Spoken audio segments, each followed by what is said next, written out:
Bueno, estamos sobre la prolongación de la avenida Gobernador Irigoyen de Trenquelauquen, que antes era la vieja entrada a la ciudad, ya que todo esto conformaba la vieja ruta a Buenos Aires cuando no existía la Ruta 5.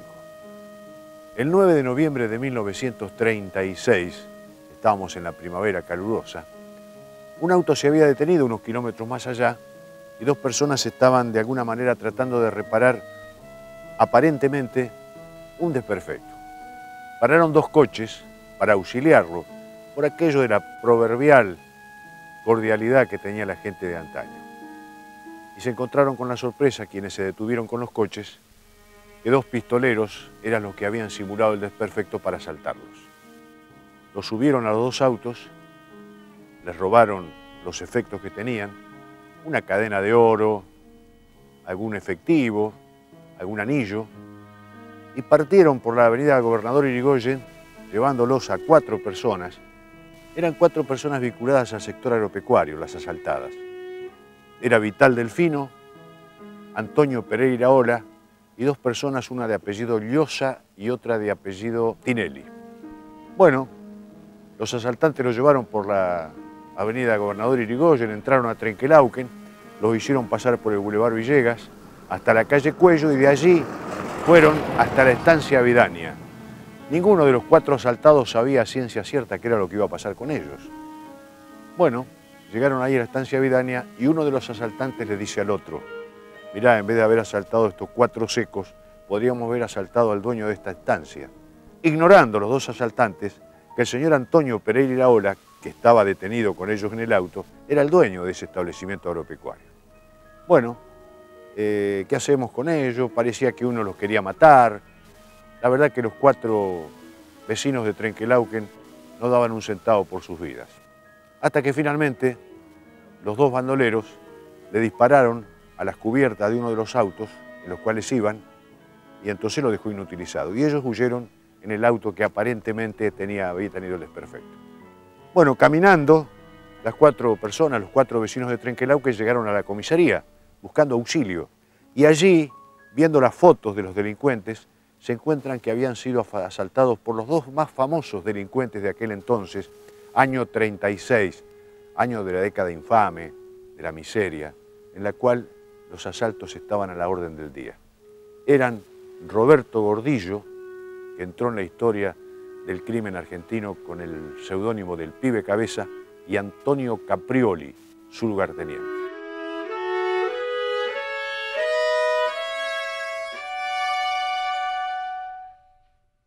Ellos, felices de haber salvado sus vidas, pese a haber perdido algunos efectos, se fueron a sus casas contentos de alguna manera. ¿Qué pasó con los dos delincuentes? Unos meses después, en Mataderos, en el barrio de Mataderos, la policía lo encuentra al Pibe Cabeza en una noche de carnaval y entonces se origina un tiroteo y el Pibe Cabeza, Roberto Gordillo, muere mientras Caprioli huye.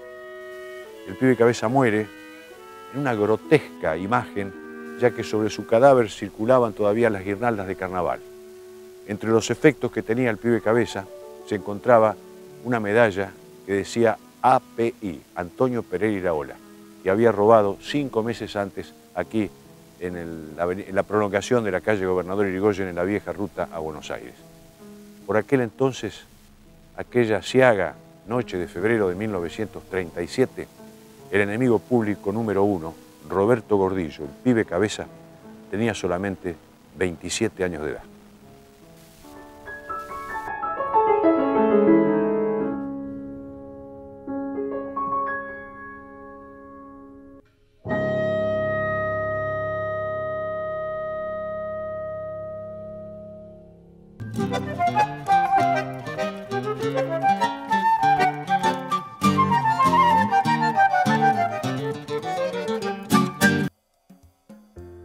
Soy Roberto Sebastián Aguilera, uno de los fundadores del Club Monumental en el año 46. Bueno, esta es la historia que yo quiero que le transmitan a los oyentes de un club que nació de la mano de unos muchachos que les gustaba el fútbol. Pese a mi edad, ya tengo muchos años, todavía estoy acá y recuerdo toda la historia del Club Monumental.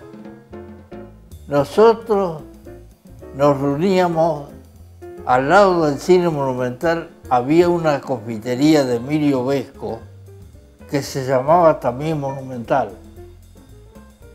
Y un día casi todos jugábamos al Atlético y hubo una diferencia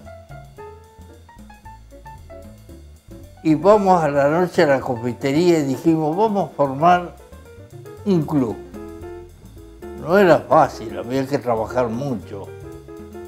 Y bueno, y empezamos y ahí surgió Monumental. Uno le quería poner River, otro Boca, yo le quería poner Racing. Entonces resolvimos que si la confitería se llamaba Monumental, pongámosle Monumental. Y surgió Monumental. Todo salió pacíficamente, hasta que vieron la juventud que teníamos nosotros.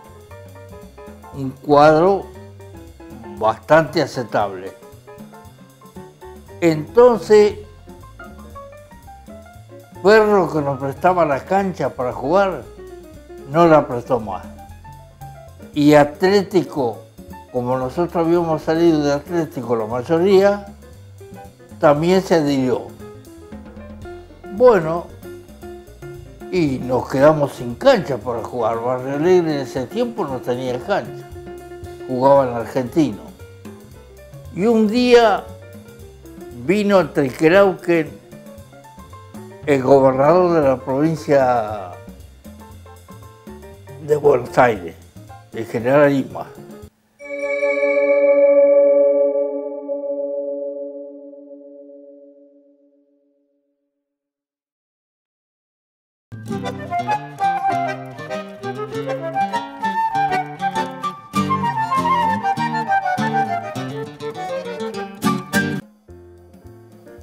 Y un día vino a Trenquelauquen el gobernador de la provincia de Buenos Aires, el general Arisma, que era un general de gobierno de Perón, no era de dictadura, era de Perón. Y para atender a los agrarios. Entonces el secretario que estaba, yo lo engañé, porque le dije que nosotros éramos agrarios. Entonces, como gobernador, al lado del gobernador estaba el doctor Simini, que era diputado provincial. Dice, che, ustedes no han dicho la verdad. La verdad es que no, don Jorge, pero nosotros queríamos hablar con este hombre. Bueno, a ver, ¿qué les pasa a ustedes? Y a nosotros nos ocurre lo siguiente. Tenemos un club formado, salimos campeones y jugamos en primera, y no tenemos cancha. Y hay unos terrenos que ya los tenemos adquiridos, pero mientras escrituramos nosotros hicimos un arreglo, le pagábamos 50 pesos por mes. Y la dueña del terreno aceptó, después la inflación la mató, pobre. Entonces el general nos mira, dice, bueno muchachos, quédense tranquilos. Esto lo van a recibir del general Perón. Bueno, nosotros pensamos era una promesa más. Pero a la semana recibo yo era el presidente, recibo una carta del general Perón Y en lugar de 15.000 pesos que costaban las 2 hectáreas, miren los valores que tenían, 15.000 pesos. Nos mandó 25.000 pesos. Bueno, ahí terminaba yo el mandato, se hizo cargo de la presidencia Siglia, y Siglia después en la escribanía de Sotuyo escrituró el predio a favor de Monumental por los 15.000 pesos. Y ahí pudimos tener cancha y seguir luchando durante tantos años para llegar al año 88 y consagrarnos campeones. Son cosas que han quedado en el recuerdo y que yo no las olvido ni las olvidaré nunca.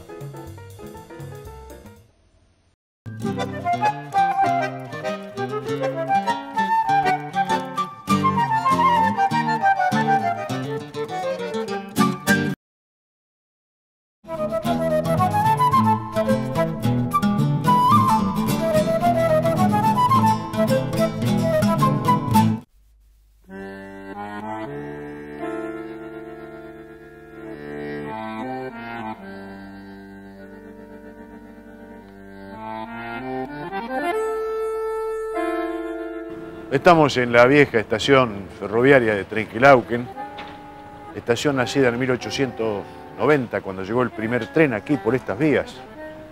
Era la civilización que llegaba a una aldea muy pequeña, perdida en la llanura bonaerense, que hacía muy pocos años que se había fundado.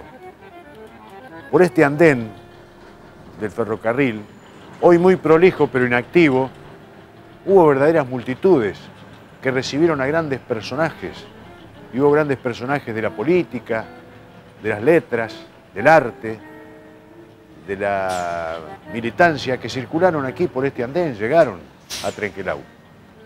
Yo quiero referirme hoy a una visita que realizó a este andén Carlos Gardel, el mismísimo zorzal criollo, que fue una visita secreta, subrepticia, casi escondida, misteriosa. Fue en 1919.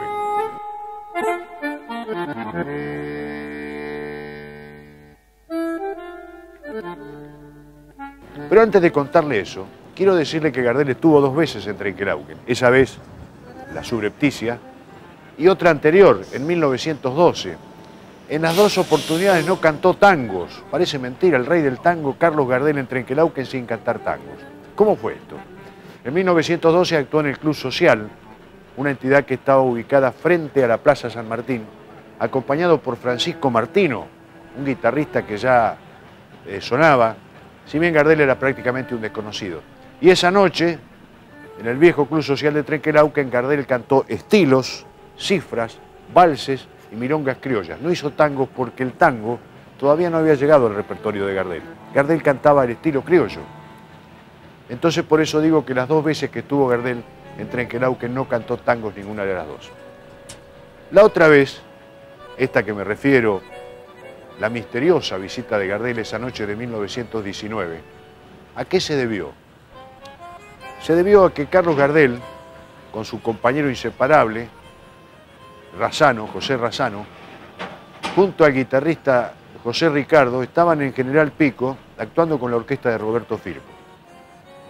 Una noche resolvieron darle el esquinazo a Firpo y huyeron de General Pico, no encuentro otra palabra más que esa, en un viejo taxi a bigote, de esos viejos autos que había en 1919, y llegaron a Trenquelauquen para tomar el tren nocturno. Yo me lo imagino a Gardel, un tanto escondido acá, con el sombrero requintado, como queriendo pasar desapercibido porque sabía que estaba en falta. Lo habían dejado la orquesta sin cantores. ¿Qué pasaba? Vinieron a Trenquelauquen a tomar el tren nocturno que circuló por estos rieles hasta Buenos Aires, porque al otro día Gardel, Razzano y José Ricardo aplaudieron en el hipódromo de Palermo, ya sabemos lo burrero que era Carlos Gardel, el triunfo de Botafogo sobre el Grey Rock. Yo me imagino la cara de Roberto Firpo en General Pico cuando se enteró que los cantores no estaban. Pero bueno, pudo más el alma burrera y el amor por los pingos de Carlos Gardel, que estuvo subrepticiamente aquí, en este mismo andén que estoy pisando yo esta tarde. Carlos Gardel en Trenquelauquen y sin cantar tangos en las dos oportunidades que le he contado.